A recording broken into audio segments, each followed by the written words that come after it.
We're here again in the show of Lecha Dodi.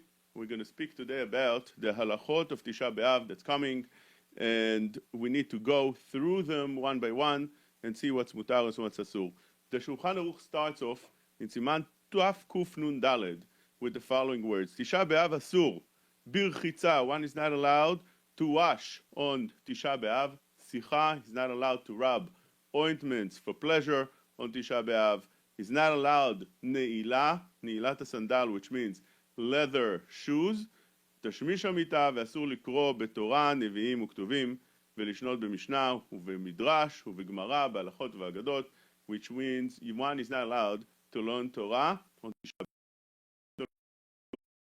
Because it says in the Torah, פיקודי Hashem ישרים משמחי לב. The Torah, which is פיקודי Hashem, rejoices the heart. And therefore, on Tisha B'Av, since it's asur, one doesn't learn Torah. That's besides the obvious tisurim of not eating or drinking, and we have to go through each one of them and understand them. You come to the question of rechitza. Rechitza, the Shulchan Aruch says that you're not allowed to wash any parts of the body.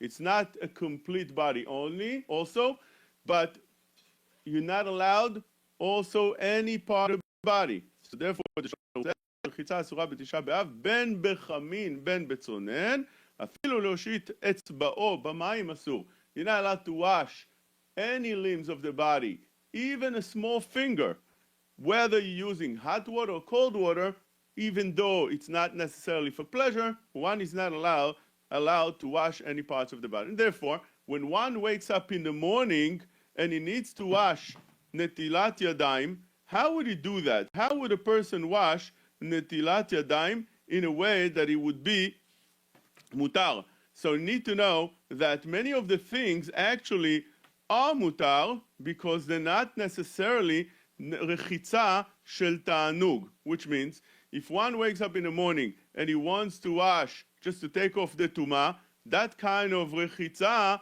is mutar to wash on Tisha B'Av, because all you're doing is just washing off the tum'ah that's on the hands. Same thing would apply if one went to the bathroom. He's allowed to wash his hands because that's the way you're trying to take out the tum'ah and clean your hand after the bathroom. Same thing would be before tefillah. The halacha requires every person to wash his hands before he prays tefillah, and therefore on Tisha B'Av that would be allowed as well. This is how the Aruch HaShulchan writes, this is how Kaf HaChaim writes, and those halachot are permitted in such a way.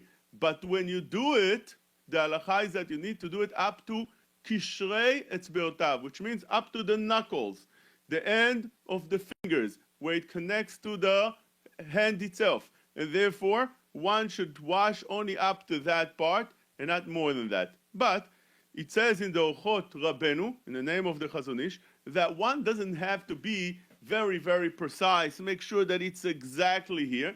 Rather, he takes the negavaser, he washes over. If it gets a little bit over, that is fine. You don't have to be medakdek exactly where the water goes, because that's not called rechitza shel ta'anug. Since you're washing it and you're required to wash it for the things we mentioned when you wake up in the morning, when you come out of the bathroom, and when you're ready to get to pray. So therefore, that's not called rechitza shel ta'anug. Even if it gets a little bit over, it's not necessarily davar asur, it would be mutar. So therefore, that would lead us also to other heterim that one can do when he needs to wash any part of the body, and that is what it says in the Shulchan Aruch in Seif Tet. אם היו ידיו מלוכלכות בטיט ובצואה, מותר לרחוץ להעביר הלכלוך. If his hands or any other part of the body would be dirty, he's allowed to wash the dirt. לא ייטול כל ידיו אלא לפי הצורך להעביר הלכלוך. Once you're washing the dirt off the body, or let's say it's on the hands as the Shulchan Aruch is talking, you can't wash the whole hand. You have to wash off only that part that got dirty. Once you wash that off, you can't keep on washing those places. So this is something that one needs to be careful. And the reason it will be mutar to wash the dirt off is we explained before, and the Mishnah Berurah brings here, אינו אסור אלא רחיצה של תענוג. The only rechitza that Chazal restricted is washing that bring you pleasure. but if it doesn't bring you pleasure in any way, rather just takes off the dirt, that's mutar. And therefore, נשים המבשלות צריכות לרחוץ הבשר, אף שממילא רוחצות גם ידיה, mutar. If a woman washes the food that she needs to prepare, so let's say she has meat and she needs to wash it, or anything else that she needs to wash, that's fine, although the hands are getting wet. So that would be nafka mina, for instance, for a woman that wants to diaper her kid, or she needs to wash her kid, and with that the hands are also getting a little bit washed, that would be mutar. That's not, and this halakha would continue that one can take that also. It's something that's on the hair that normally you would consider hair parts or the beard part also as part of the body, one is not allowed to wash normally, but if it got dirty, we're saying over here that it would be mutar. But again, when you wash, you have to wash just whatever's needed. If one has a headache, a very strong headache, and he needs to wash his face in order to let go of some of the pain so he can continue fasting, so then the Gilion Maharsha says that it's allowed, because again, it's not considered washing of ta'anug, rather it's washing of tsar. Now, if a person has a headache, that's definitely requires we should take a Tylenol at that moment in order for the headache to go away. And if the headache doesn't go away with all that, it could be that it would be exempt from the ta'anit altogether, because he would have of mitzaer, or if a person, so at the point that he needs to lie down, that's what he was chole, is a sick person, and one sick, he feels that he needs to go and lie down. Shmuel Kamenetsky says that it's not that measurement, it's not that shiur, rather it's not like on Shabbat in Shin Kafred that over there, that's the din of somebody is considered chole she'en bo sakana. Rather, anybody that gets weaker than the regular, although he doesn't have to lie down, that's already good enough for him to go and break the fast when he becomes with such a headache or with such weakness or anything like that. Like, for instance, dehydrated that becomes dangerous, person that starts throwing up or anything like that. Katan, a little kid also should not wash on the ta'anit, since it's not something that he must do. Magen Avraham says it's better that he should not wash, and the only thing that you'll be able to wash a katan is he's under the age of chinuch, or that he got dirty, as we said before. If a kid can't tolerate it, he's not obligated to suffer on Tisha B'Av. But if he's not in a need to go and wash on Tisha B'Av, he doesn't need to take a bath, so it's better that he shouldn't wash on Tisha B'Av. If it's a hot day and he's very sweaty and it's hard for him, then you can put him in the bath.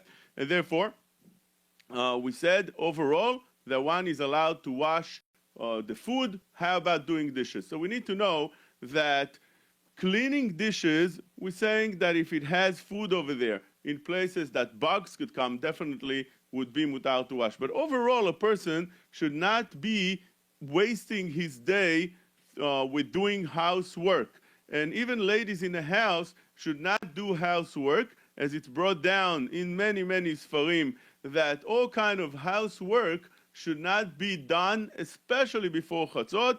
It's better even not to do it after chatzot, although there are some women that the sfarim bring down from Italy and other places around the world that feel that after chatzot, since the Mashiach is born, they're going out of their way to rub and clean the house very, very well.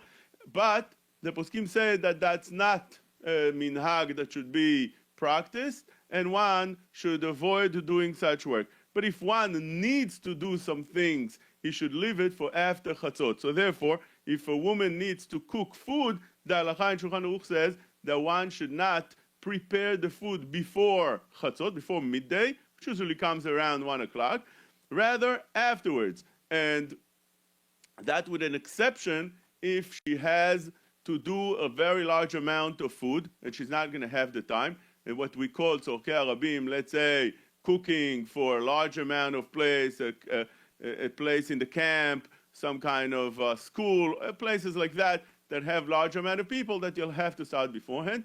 Or if it's done as for a mitzvah, you're cooking for people that are sick, for a woman that gave birth, whatever it is for a mitzvah, then it would be mutar to prepare beforehand, because that's considered not anymore preparing for yourself, rather for the mitzvah, and therefore such a thing would be mutar.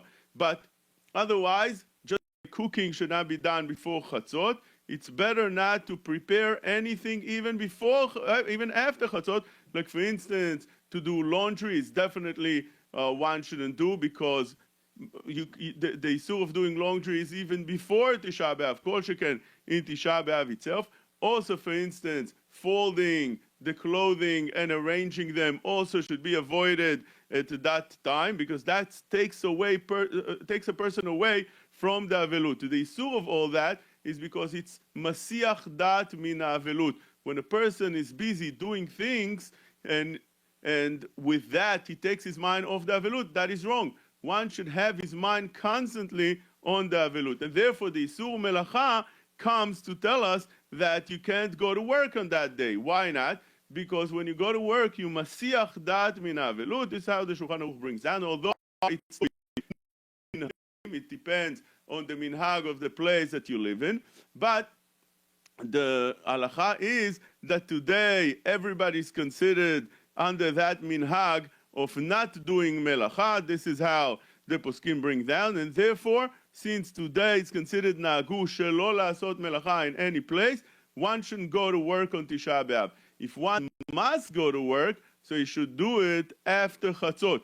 There will be sometimes that one will be permitted to go to work, and that is if, for instance, it's davar ha'aved. If he's not going to go to work, he's going to lose his thing that he needs to do. Or, for instance, let's say he doesn't go to work, his boss is going to fire him, that's davar ha'aved. Or if a great deal came about and he has a great business deal opportunity, he doesn't want to lose it, he could have doing it because it's considered davar ha'aved. But otherwise, one should not do not only business or work, but any even minor thing, as long as it's not just, if it takes only a couple of seconds to do, that is fine. But if it takes time, it stretches that act that you're doing. Let's say you need to sew a button, things like that, that one shouldn't do normally, even before Tisha B'Av, as we explained. If it's a new thing, if it's an old thing, one could do it before Tisha B'Av. But on Tisha B'Av, since it takes time, that time that you're spending on it, your mind gets off Tisha B'Av, off the avelut. It's called masiach dat min avelut. One should be careful not to do that on Tisha B'Av even after chatzot. Unless, again, it's a very minor thing, it takes very, very quickly, then it's not considered davar masiach dat min avelut, and that would be mutar to do. When you do something that has to do with davar aved, as we explained before, the halacha says that one should not do it befarhesia. Rather, you should do it privately. When you do it privately, people don't see it, it's a little bit better. But again, only when it's davar aved, when you must do it, and privately. It says in the Shulchan Aruch, in Seif Kaf Bet, that mutar al yedei eno Yehudi afilu bebeto, which means even if you hold that it's asur to do melacha, like the minhag is, but if you have a goy doing it, it's mutar, then it's permitted.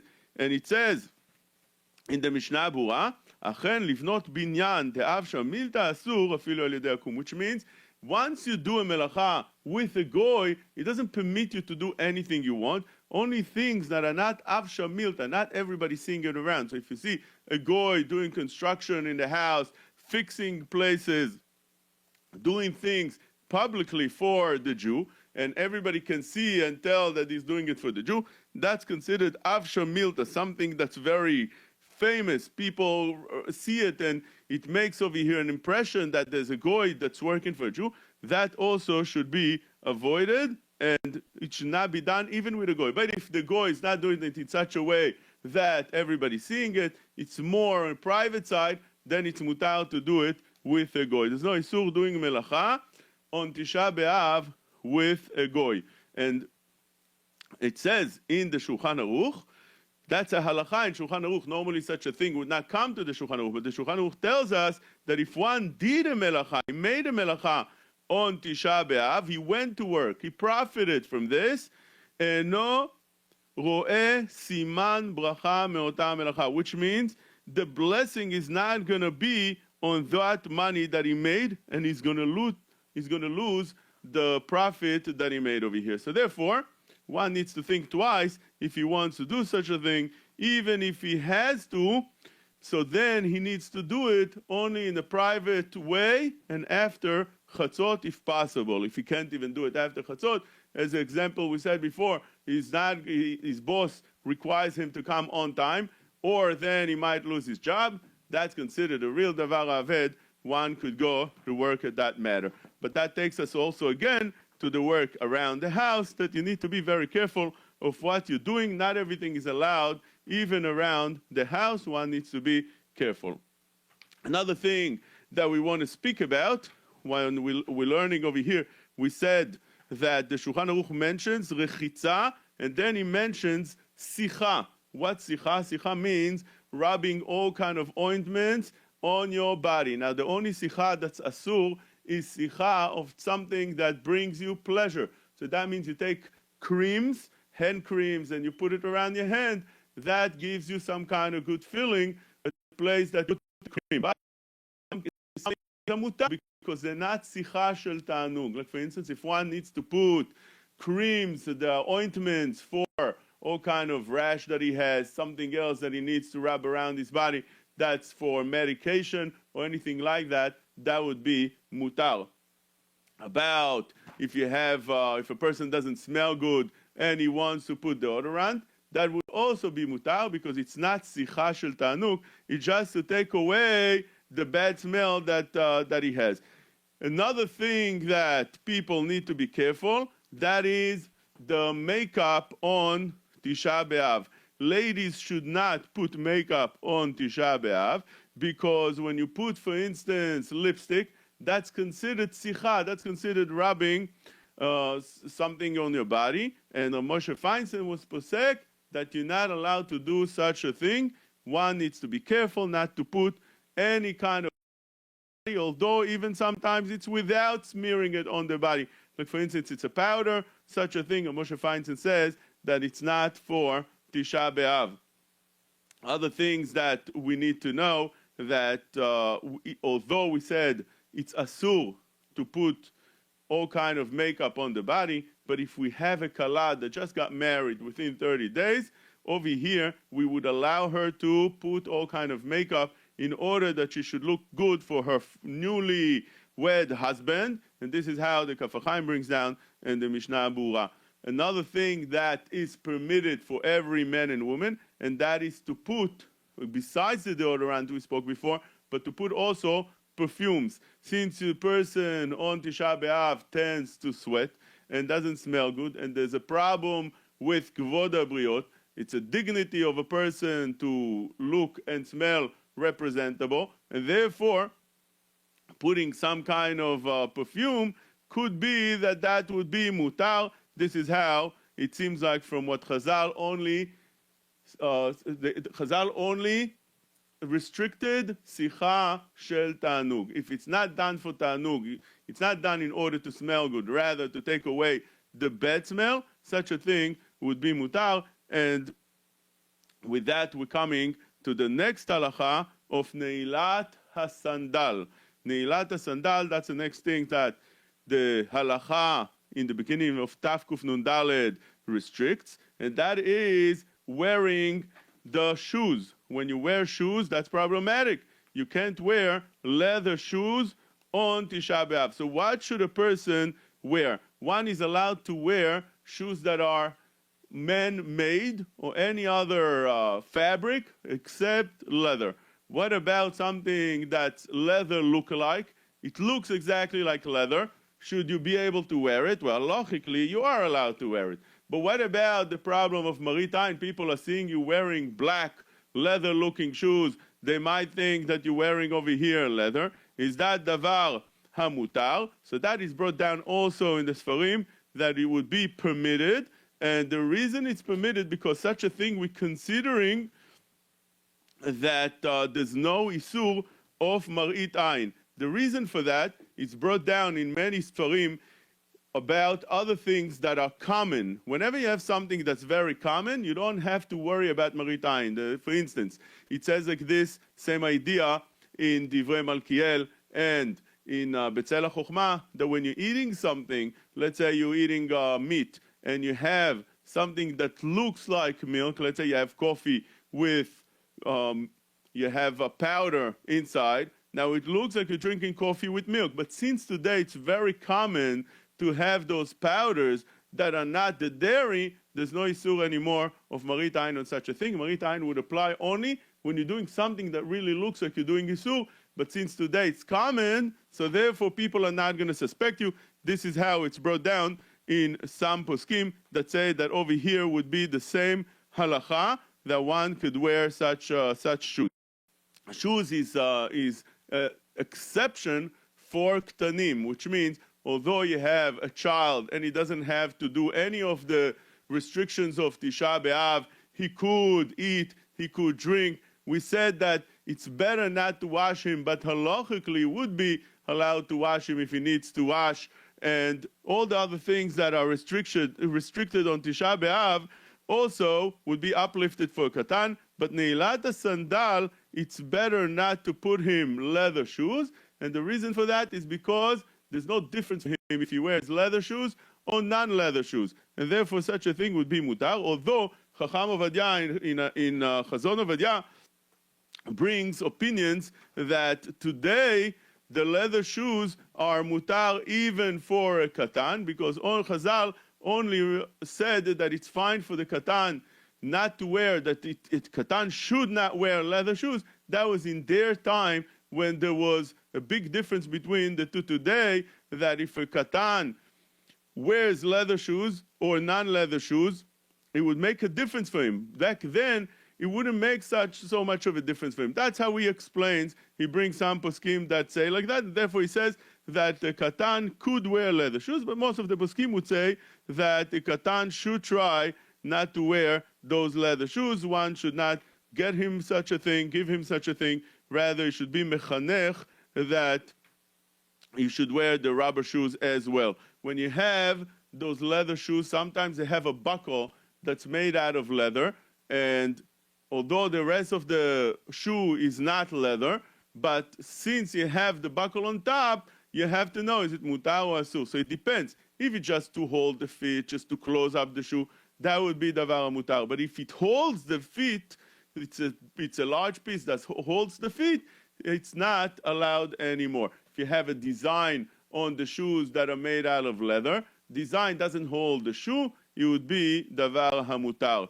Some people think that the issur of wearing leather shoes also applies to belts, and that is wrong. It does not apply to belt, and one is allowed to wear those belts on Tisha B'Av and on Yom Kippurim as well. When we deal with the issur of brushing teeth, we come to shtifa, rechitza. Rechitza also has a issur of washing your teeth, brushing your teeth. Is that mutar? The Shulchan Aruch says that one is not allowed to wash his mouth on Tisha B'Av. Although in other Ta'aniyot it says in the Shulchan Aruch in Taf Kuf Samech Zayin, Hasharui beta'anit yachol lit'om k'dei revi'it u'vilvat she'iflot. When a person is in the Ta'anit, he could put water in his mouth and spill it out. But on Tisha B'Av and Yom Kippurim, he should not do that.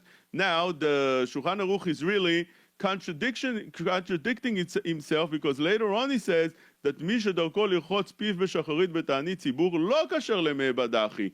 A person should not wash his mouth at all in Ta'anit Tzibur. So why in the beginning of the halacha I said that it's fine to use up to Revi'it in Ta'anit Tzibur and spill it out? The answer to that, says Magen Avraham, and this is brought down in Chazon Ovadia Arbaat Ta'aniyot, right in the beginning he says that the Magen Avraham explains that it up to a Revi'it, it's fine to wash your mouth. You wash your mouth, you put your head downward so it doesn't come into the body, and you wash your mouth and let go, and you rinse it and you let go. That is fine. So that's how the Chacham Ovadia is posek. It depends if you're using Revi'it or more than Revi'it. More than Revi'it you're not allowed to do. Revi'it you are allowed to do. But the Shulchan Aruch says that on Tisha B'Av one needs to be not allowed to do such a thing, and therefore most of the people would be machmir on Tisha B'Av not to put any water in the mouth at all. And this is how the Mishnah Berurah is posek. Also,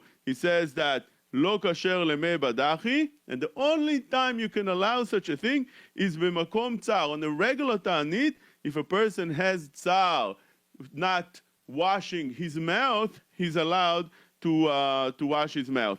במקום צער יש להתיר רחיצת פה במים בכל תענית ציבור. רק שיזהר, when you do that, you have again to lean forward in order that the water is not going to get inside the mouth and inside the body. ייזהר לחוף ראשו בפיו למטה שלא יבוא לגרונו. ואפילו בתשעה באב יש להתיר כשהוא לא צער גדול. The only, on תשעה באב it's most restricted. The Mishnah Berurah says it has to be mutar only b'makom tzar. On Tisha B'Av it has to be betzar gadol, a very strong suffering, which means not suffering, but a person that really suffers without washing his mouth. And Yom Kippurim, even should be machmir, even if he suffers, if he doesn't wash his mouth, he should be machmir. And therefore, the Minchat Yitzchak brings down smell. He doesn't want to walk around like so. If he has tsar, we said again, it only when he has a real tsar gadol, and with that also would be for mouthwash, using mouthwash. That isur is that some say because you're gonna might get inside your body, which is davar asur, and some say like Rav Moshe says in Masot Moshe, that just like you're not allowed to wash any part of your body, part of that as well is brushing or washing your mouth. This is also body parts that are not allowed to be washed, and therefore, lema'aseh, one should try to avoid brushing his mouth unless it's a tsar gadol. This is the next thing we're talking about. We said asur berchitza, sicha, nilat asandal, tashmish hamita. All things are not allowed to learn on Tisha B'Av. You're not allowed to learn Torah, not allowed to learn Nevi'im, you're not allowed to learn Ketuvim, Mishnah, Gemara, Midrash, Halachot, Agadot.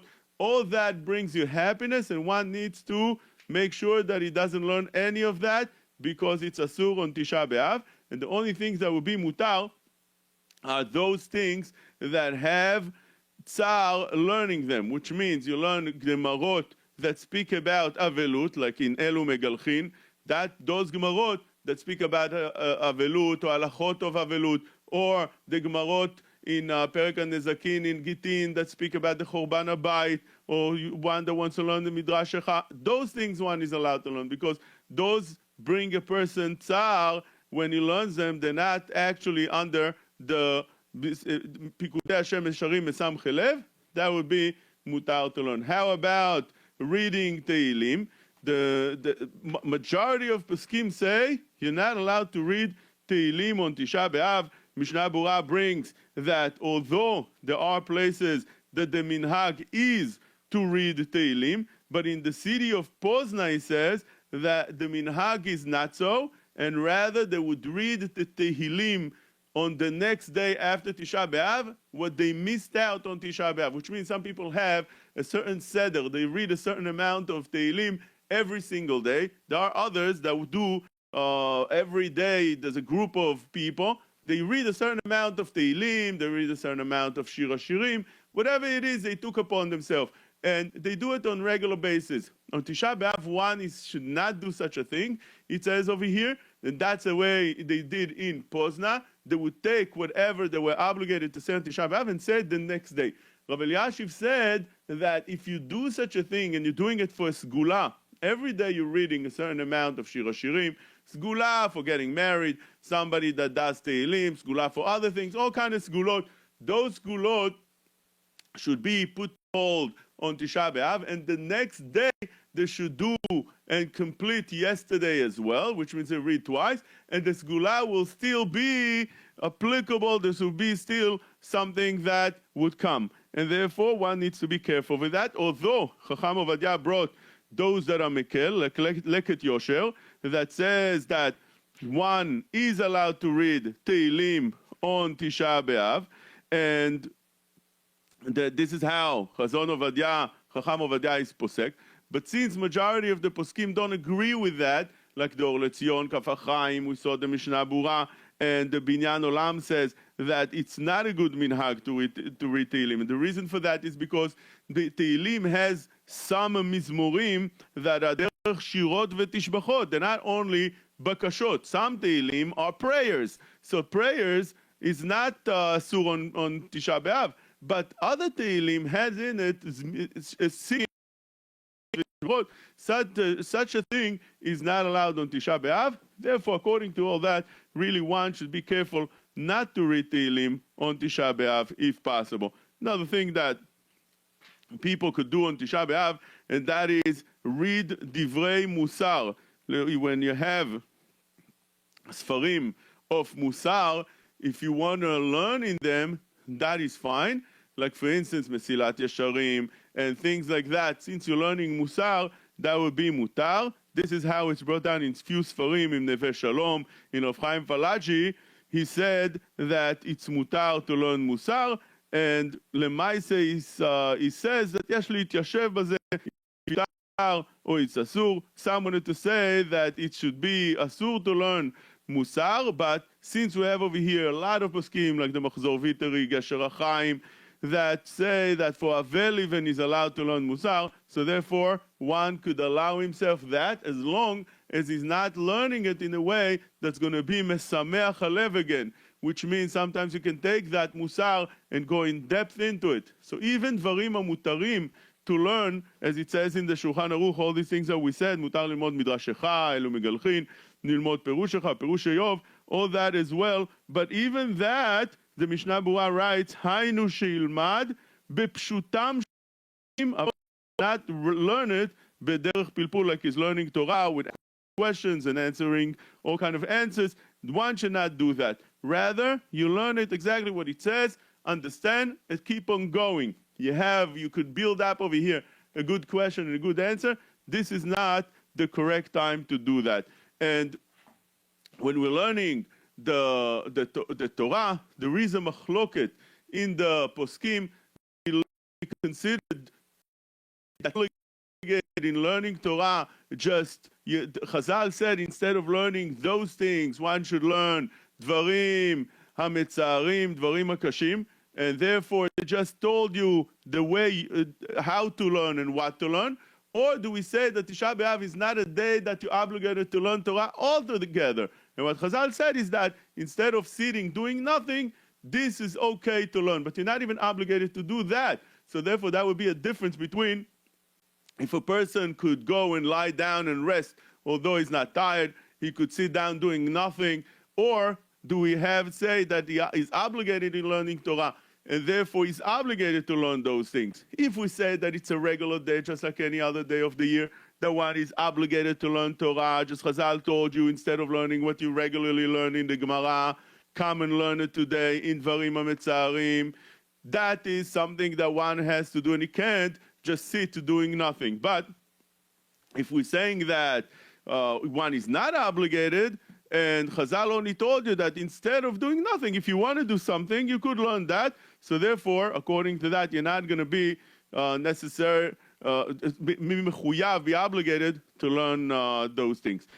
But when you are not learning Torah, what are you supposed to do? If we're not going to say Tehillim, and we're not going to learn Torah, and we are not going to learn the Musar, so some people who pick up a newspaper, it's that davar mutar to pick up a newspaper or books and read them on those days. So do we say that you're not allowed to read the books on those days? We have on that a machloket. Some say, like for instance, take a look at Rav Shmuel Kamenetsky. He says that of course it's not allowed to open up a newspaper on Tisha B'Av because it's asur because those things are masiach dat min avelut. Just like you're not allowed to do any other thing that would take your mind off the avelut of Tisha B'Av, you're not allowed on the same token to do that as well, that you'll take a newspaper and you start going through it and enjoying it and getting your mind off the avelut. That is davar asur, and what he says is dvarim mistabrim. But in Chazon Ovadia, he doesn't write like that. He says that likro chadashot mitoch iton yomi, or lishmoa chadashot baradio, one who wants to open up the radio and hear the news, nireh shemutar, he says that it's allowed. So if one, for instance, picks up his phone, he wants to look at news, he has news over there, that would be, according to Chacham Ovadia, mutar. And although the Maharsha says that one should be machmir for the reasons we explained before, that it's masiach dat min avelut, but many of the poskim don't say like the Maharsha, rather they say that the isur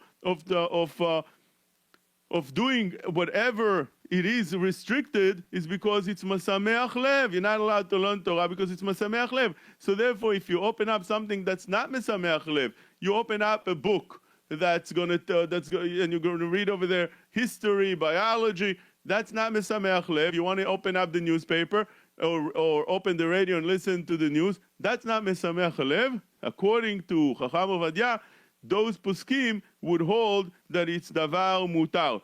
Rashi says, for instance, you're not allowed to walk outside for a tiyul, just to walk by and enjoy the day, because how could you be mekel rosh on Tisha B'Av? How could you have a light head on Tisha B'Av? Tisha B'Av is a serious day. Why don't you sit down, think about what happened, learn about what happened? So according to that comes out again that according to Rashi, one, for the same token, we're not allowed also to open up some books and start reading about what happened, what happens in the world, where that is not something that has to do with Tisha B'Av. Therefore, it seems like even that one should try to be restricted, unless he wants to rely on Chacham Ovadia, and then he permits it. How about when you see your friend? When you see your friend, the halacha says you're not allowed to say shalom. You're not allowed to say hello to your friend. Shalom.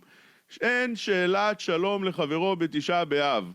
On Tisha B'Av, one is not allowed to say shalom to his friend.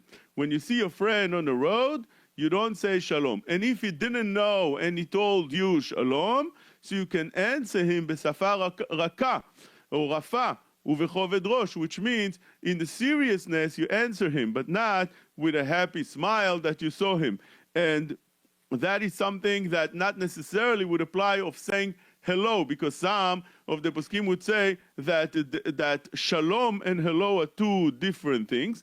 And for instance, the Shulchan Aruch, the Mishnah Berurah brings down that one should not say also tzafra tava, a good morning. You're not allowed to say good morning. But good morning is asur. Could be that saying goodbye would be mutar. This is how it's brought down in Rav Shlomo Zalman. This is how it's brought down in Rav Shmuel Kamenetsky, to say goodbye, not necessarily that it's davar asur. Could be that this will be davar hamutar. And how about when you see a friend, usually you either say hello or you nod in your head as you're saying hello. That is davar hamutar. This is how it seems like it says in the Ritva, that brings that למדנו כי אבל מותר לשחוט בתוך זין כדרך ששוחין נותנים שלום. אבל, לא עלינו, in the time of אבלות, is allowed to nod his head as to say hello to his friend, and that is mutar, because this is not considered like saying shalom.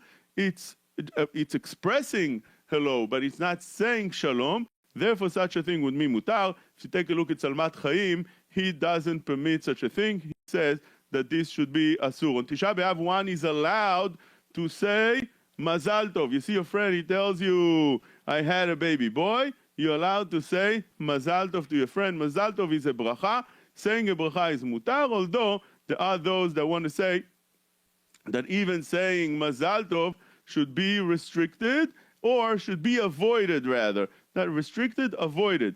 When we're saying that you're allowed to say good night or good morning, the Mishnah Berurah said you're not allowed to say good morning. But if you take a look at the Be'er Moshe and Betzel HaChochmah, they bring a lot of proofs. But the Be'er Moshe brings a lot of proof that one is allowed to say good morning on Tisha B'Av and good night, and he's allowed to say hello when he sees your friend. The only thing that's asur is shalom. But we said already the Mishnah Berurah was posek that saying good morning, tzafrat hava, should be avoided. Whenever you see your friend, you could and you're allowed and you should ask him how he's doing on the Ta'anit. Some people are having a hard time on the Ta'anit fasting. You should be concerned about your friend. That's not something that's asur finding out. You're not allowed to say shalom, but you're telling him how's your Ta'anit is going.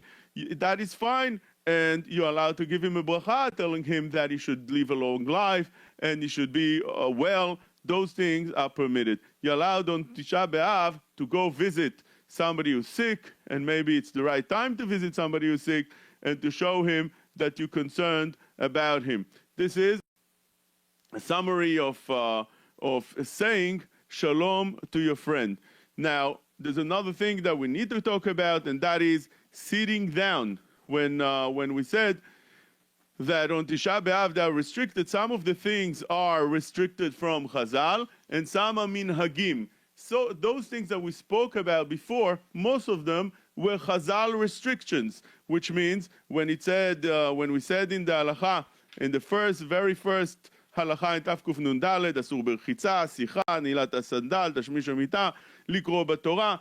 This is things that asur meikar adin. Then you have things that people are noheg to do, and this is, for instance, sitting on chairs. It says in the halacha, in Tafkuf Nuntet, Gimel, one should not sit on a chair on Tisha B'Av until midday.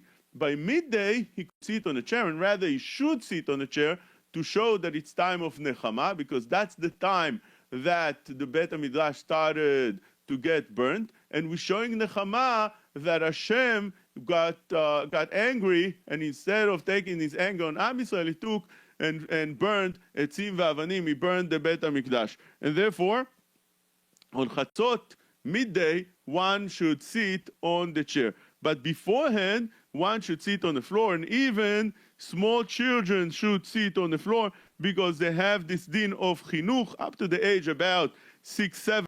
They could be lenient. After that, there's a din of chinuch that children need to know that this is not what we do on Tisha B'Av. We don't sit on chairs.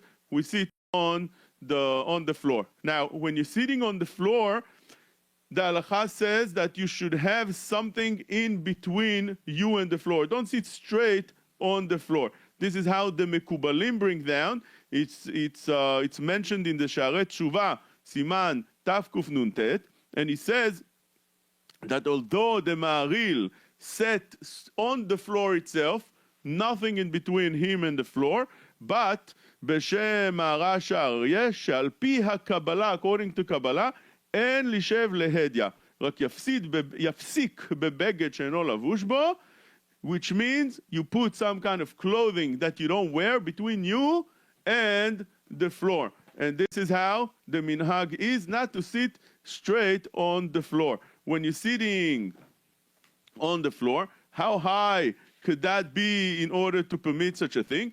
Ben Ish Chai says that since the minhag is to sit on the floor, you could sit on something that is not a tefach high.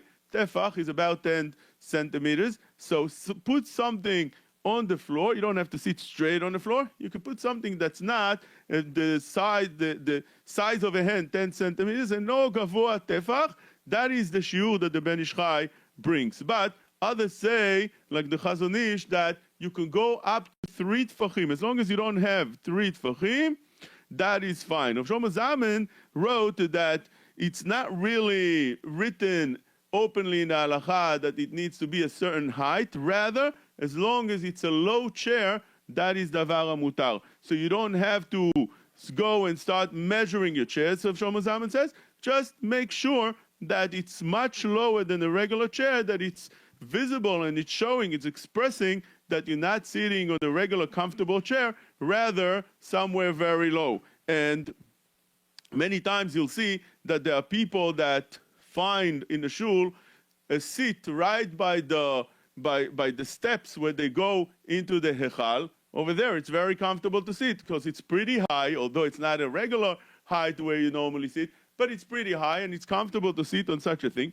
With that davar mutar, so it's brought down in some of the Sfarim, for instance in Makor Chaim he says that these steps are considered like regular floor, and therefore one that wants to sit on them, that's permitted and it's fine. Especially if one is sick or old or pregnant woman that can't sit, she's allowed to sit, or they're allowed to sit on regular chairs, because we're not dealing over here that people should suffer when they sit on the floor. So somebody who's older, somebody who's sick, as we said now, or any other reason that it's not yeshiva of ta'anug. Everything is again coming back to ta'anug.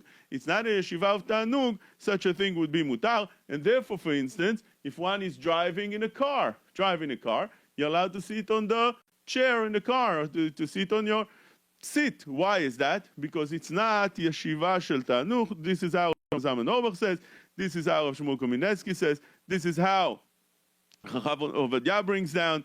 And again, whenever you're sitting down in such a place, since it's not yeshiva shel ta'anug, it will be mutar, and therefore Rav Eliashiv says that if you have to take the bus, you have to take the train, you don't have to stand. Do you have to stand? Maybe if you have a chance not to sit down, you could stand. So you stand in a bus or in a train, it's fine if people stand up. So do you have to stand up, or you could sit down? They say that you're allowed to sit down because, again, it's not yeshiva shel ta'anug, and this is something that's accepted also from Rav Chaim Kanievsky and from the Chazon Ish.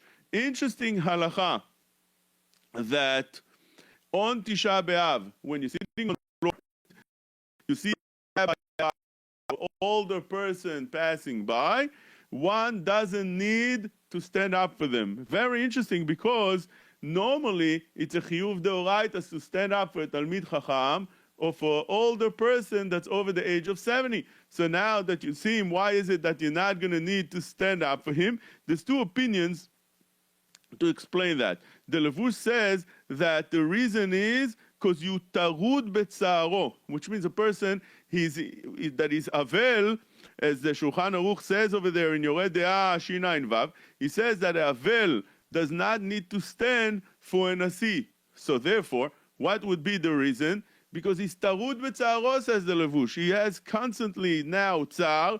So such a person, when he's tarud, is bothered with his pain, doesn't need to stand. The other Sfarim, like the Shvut Yaakov, say that the reason is because it's not the only time that the Torah said that one needs to stand is kima shel hidur. You're standing up to honor the other places, the other person in a place that's honorable, which means it's a place that you could stand over here and show respect to the other person. That is something that's considered kima shel kavod. For instance, if a person would see a rabbi in the Beit House, in the mikveh, and he's sitting down, he doesn't need to stand over there because it's not a makom of kavod. You don't need to stand for such for when you see them coming in. And therefore, over here as well, since the avel in this time is not in a place that is honorable, is makom kavod, is time of kavod, he doesn't need to stand. So over here as well, on Tisha B'Av, we would say that it's not makom of kavod. We can say also that it's not is tarud betzaro. We can argue on each reason, but lemaise the halacha would be that he doesn't have to stand up on Tisha B'Av, and this is how Rabbi Akiva Eiger brings down that one doesn't need to stand up on Tisha B'Av.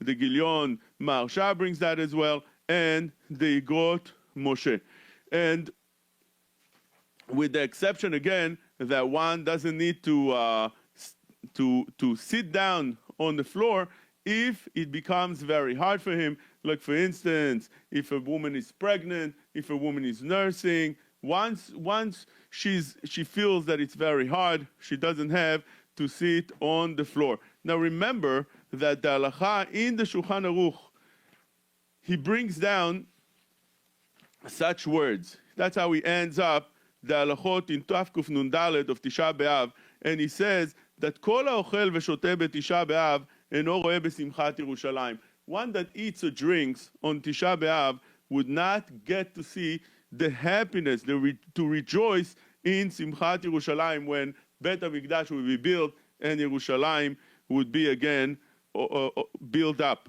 וכל המתאבל על ירושלים זוכה ורואה בשמחתה. A person that mourns over Yerushalayim would see the happiness of ירושלים. וכל האוכל בשר או שותה יין בסעודה המפסקת, עליו הכתוב אומר, ותהי עוונם על עצמותם. One that eats or drinks wine and meat on the סעודה המפסקת, which Chazal restricted at the time of the סעודה המפסקת, that the pasuk comes to say that the bones would be, the sins would be on their bones. And the Mishnah Berurah adds over here that כל האוכל ושותה אפילו מעוברת או מניקה או שאר אנשים שהם חלושים בטבעם ומצטערים בתענית אם לא מישהו חולה באמת. Really, in reality, a חולה is patur. Anybody is considered חולה, sick, is patur. We explained that doesn't have to be really sick with a fever and things like that, that's definitely patur. But even somebody who's feeling that he has to lie down, he has a din of chole already. Some wanted to say, as we explained before, that even when you feel weaker than the regular, like for instance, Moshe says that a person that goes to work is allowed to go to work, although he knows that it could be that at a certain point you would not going to be able to feel regular anymore. You feel weaker than the regular because he went to work. And although he's going to feel that way, he could go to work. Once he feels that weak, more than the regular weakness that a person feels during a ta'anit, he's patur from the fasting, he can start eating. But that is a chole. What about meuberet umenika? Those are obligated to fast on Tisha B'Av. Unlike other fasts that mentioned in the Katuv, meuberet umenika, many hold that they're not obligated to fast. Except obviously with the fast of Yom Kippur that everybody has to fast. But on Tisha B'Av, it's more strict than the other fasts, and those Mu'uberet U'Menika would have to go ahead and fast on those days, unless they are exempt because either complications or, for instance, the Mu'uberet, the pregnant lady, would feel weaker than the regular. She would have any reason that the doctor would say, for that reason for you, it's not so advised to fast, and then she would have to go and ask the rabbi and see if that thing that he told her would apply over here. And if a woman feels that way, she would be able to eat on Tisha B'Av. How about menika, a woman that is nursing her child? Normally, if she can find something else to give the child a formula or prepare bottles for him, and he would take it and would be satisfied with it, that is fine. But if she's only nursing and she can't replace that with something else for the day, then she's allowed to feed the baby and she's allowed to eat in order to be able to have that food for the baby. If a woman is afraid that she's going to lose her milk, a whole day of not nursing, maybe the milk would get less. So therefore, the Chazon Ish said that she would be allowed to eat on Tisha B'Av. Now, when they eat on Tisha B'Av, whoever eats on Tisha B'Av cannot eat regular food that he would eat on a regular day. He would put himself juice, coffee, and eat all kind of good things. Rather, he needs to eat simple food, whatever's needed. If coffee is needed for the headache for that person, so that's one thing. But you can't just drink juice and drink good things and eat good food. Rather, it needs to be simple. Keep everything simple, and that's the way those that are permitted could eat. Unless, again, we're having a woman that needs to feed the baby and simple food will not provide her the food needed, so then she would be allowed to eat whatever she needs in order to give the baby. Now, it's worthwhile to end up with what the Mishnah Berurah ends up and says, כדאי הוא בית אלוקינו להצטער על חורבנו על כל פנים יום אחד בשנה. The Bet HaMikdash is worth at least one day in a year that one should mourn over and feel the pain and feel how terrible it is that we're still in Galut for so many years. And Be'ezrat Hashem, we hope that next year already we'll be in Yerushalayim Abnuya.